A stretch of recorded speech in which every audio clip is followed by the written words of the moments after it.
Hey everyone, I wanted to give you a little bit of a behind the scenes peek at some of the things I've been working on over the last month. If you're receiving this as part of my email newsletter, then you're getting this very early, and more importantly, you might be wondering what exactly is this about?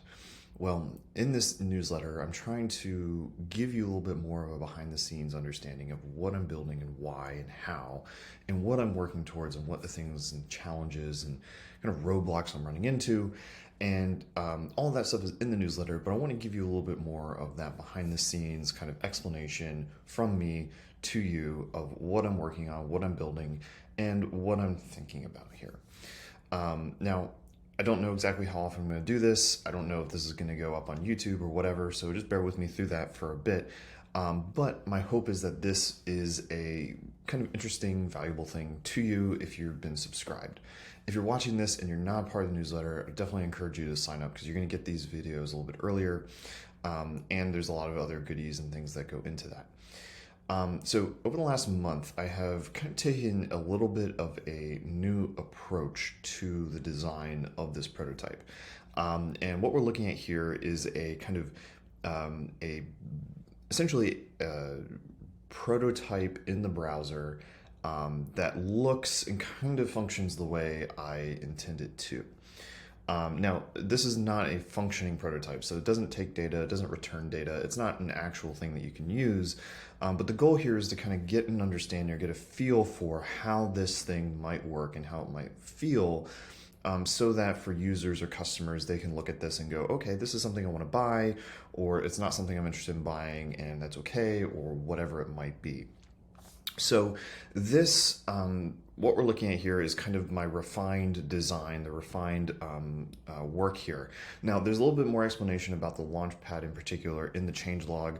I'm more than likely going to make a dedicated YouTube video to this redesign, but just very quickly, a couple things that I think are really kind of useful or key here. Quick actions are kind of up here in this top right bar. I've also added that to the drop down here, which is kind of a new piece of the experience.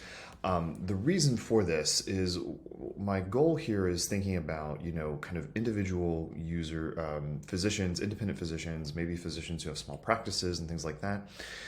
Giving them the tools they need to run through and do the administrative tasks easily and quickly without it really being a big kind of issue or challenge for them to manage these things, particularly when they might be in the midst of their workflow. So a good example for this might be something like adding a new appointment.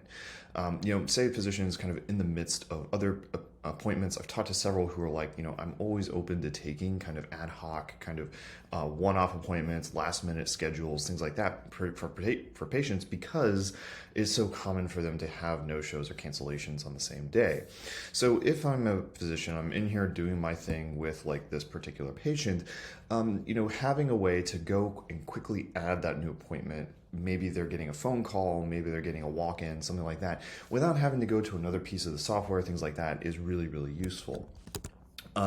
Now, the thing that I'm kind of thinking about with this is like how to make this fast and easy. Now, one of the things what I don't want this to end up being is that you click that button and you go to another part of the experience. And this is still something I'm working on kind of in the process, but you can see here, like if I were to hit that button, I would expect a kind of a modal to kind of come up. Now, I'm going to use the example of the search. So when you hit search here, search pops up on the middle, and then you can kind of type and you get the things inside. And this is meant to be a very fast, kind of exciting experience. It doesn't feel like it's getting in the way. It doesn't feel like it's slowing you down. And I want this kind of quick action system to be very similar. So when you hit new appointment, when you hit new patient, new space, or whatever, it's a thing that happens very quickly kind of in context where you are. You don't have to go to another piece of the product. You don't have to go to another screen or whatever. But if you do want to have a dedicated area for that, then the design, the flow, the exact elements are the same. So that's kind of one of the bigger improvements here. The specifics of Launchpad, the spaces, the kind of highlights with the cards and the colors and things like that, that's all kind of just my own interpretation of how to show that there's a group of things, that there's this set of things that a physician has said, I want to know about these things when I open up my software for the first time. These are basically, you could think of these as saved views of a big feature, which is represented by these icons down at the bottom. So for instance, appointments. Appointments is a really easy example. The traditional way that we might display this is with a calendar.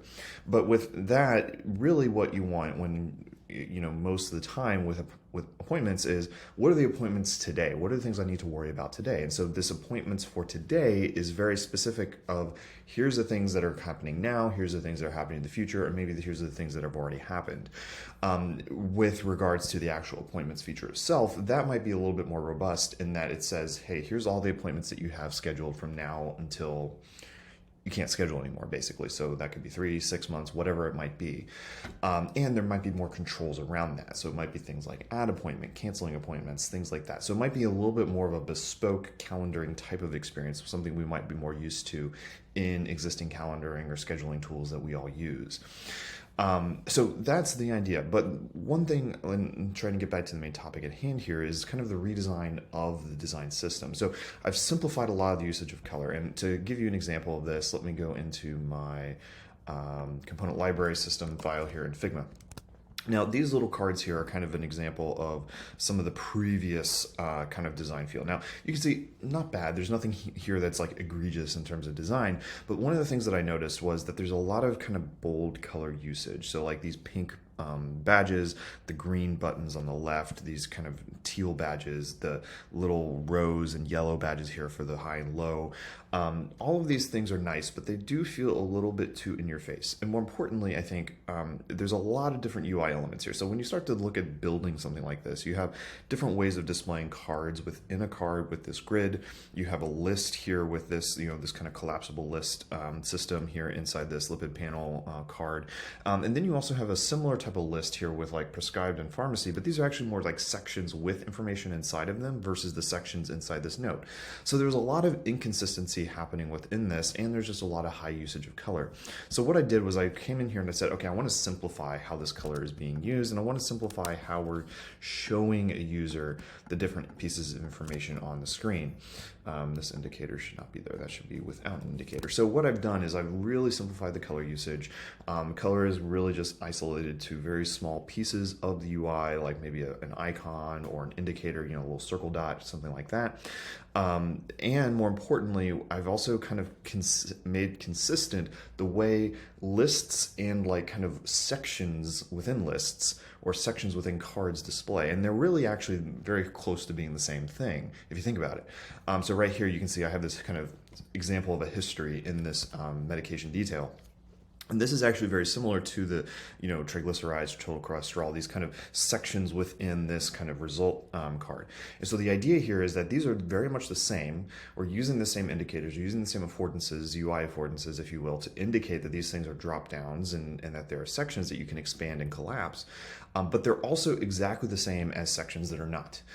So the pharmacy or the condition or diagnosis sections in the aspirin module or the medication list itself. The aspirin kind of heading is exactly the same as the history, pharmacy, condition or diagnosis. And so this is just a unification or simplification of this design system. And I think it makes it look a lot better. It makes it feel a lot more cohesive, and it makes it feel a lot more intentional.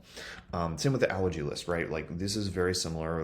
And really we're just using the color to enhance the understanding of what the actual label or the thing is. Now, I haven't really adapted this to every single module, so you can see here with this kind of message sending module that there's still a little bit to do here. But this is a huge improvement, I think, and I think it makes it a lot better and a lot more mature as well. So you can see here, there's like just a really clear before and after of like what this thing looks like.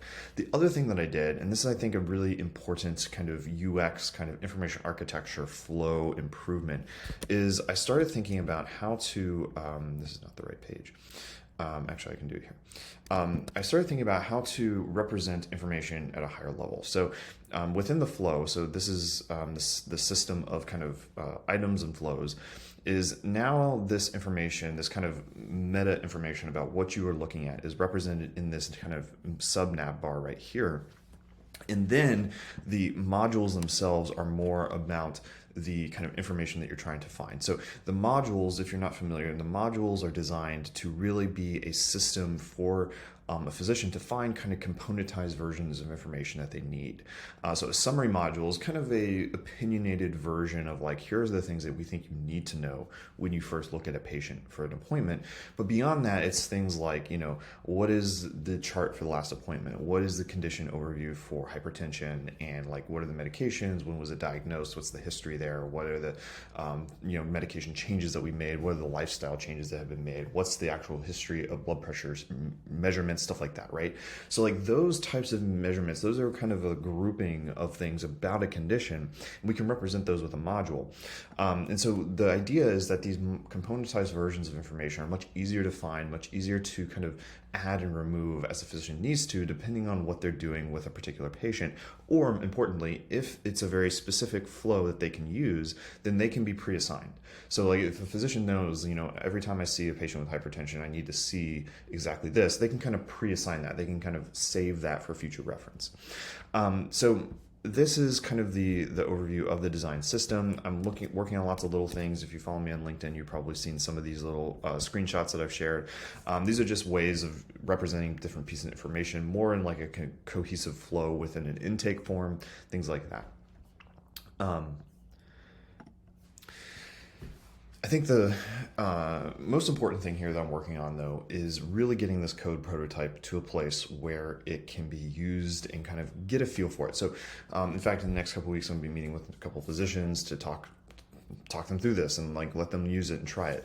If you know a physician, or if you are a physician who would like to give this a whirl and give it a try, please reach out to me. I would love to talk to you and just kind of get a feel for this. There are two kind of big things that I've been thinking about in terms of the business side of this kind of product. The first is thinking about this as a kind of system that can be used by a particular user, right? So like this customer, who is the customer and who is the user for this product? Now, historically, I've been thinking, as I've been like thinking about EHRs, a lot of the people I talk to, a lot of the physicians I talk to are physicians who work as part of a hospital system or a larger kind of practice group or something like that. So generally speaking, they, one, have no ability to choose their EHR, and two, they're using kind of the enterprise level EHRs, Epic, Cerner, Athena, something like that. And this is kind of a problem in a lot of ways because one, it's really useful for me. It's a problem, but it is really useful for me to know, like, hey, here are the problems that you have with existing EHRs. But the problem with it is that there's not really a realistic kind of product comparison. There's not a realistic feature set comparison there. And I've kind of struggled with that for a little while. When I talk to a physician who works in a hospital who uses Epic, Epic is a huge behemoth of a piece of software. And so there's a lot of things that they're doing. There's a lot of things that they need to do. And they're not always directly applicable to a new EHR offering, particularly if that physician was to go off and start their own practice. If they were going to start their own practice, they do not need most of what Epic offers, which is both good and bad, I think. It's good because, well, it's simpler, it's easier to build, easier to maintain, yada, yada. It's bad because ultimately the way that a product like this would be successful is to then scale up into upmarket, right? Like you're going to take over, so to speak, the bottom of the market, essentially the kind of product-led growth part of the market, which is the user customer, the person who is making the buying decision is the end user. And then you kind of move up, right? You begin to scale up into larger parts of the market, bigger contracts, more monthly more ARR, longer contracts, et cetera, et cetera. But the thing that I've realized is when I compare this to Epic, it's a very unrealistic comparison. And so as I've been talking with physicians, I actually, there's a gentleman I follow on LinkedIn, many of you probably follow him, where he's starting his own practice. And one of the things he talked about was, because he's a direct care practice, he's actually thinking about just a HIPAA compliant Google workspace.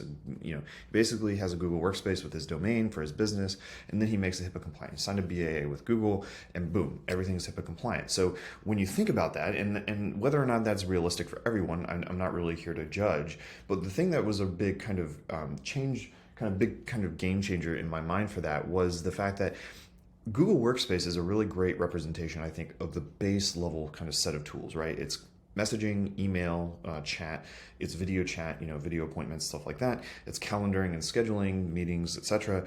It's some kind of notes taking, Google Notes, Google Sheets, etc., Google Docs, things like that. And then it's also some kind of data representation. So it's like Google Sheets, and you can do pivot tables, and you can do reports and charts and analytics and stuff like that, right?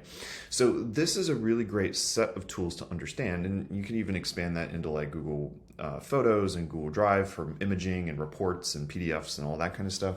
And you could also think about Google Sites as a website.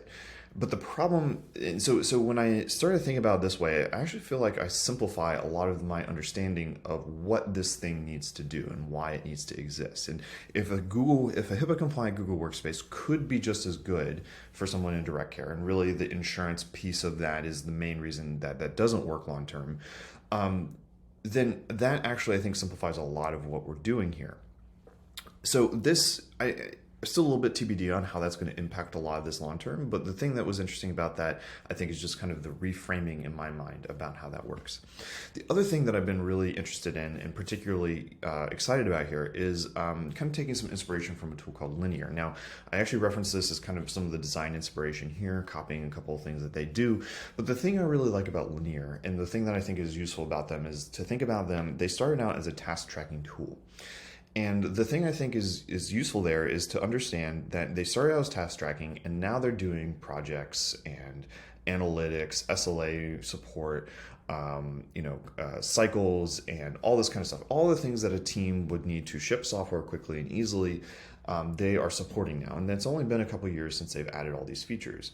And so what I've been thinking about with this is like, okay, if this is basically just a tool to manage people, patients, and their related information, then I think that becomes a much simpler framing for this piece of software. Now, I also just love Linear's kind of ethos and philosophy in that they just spend a lot of time thinking about their customer.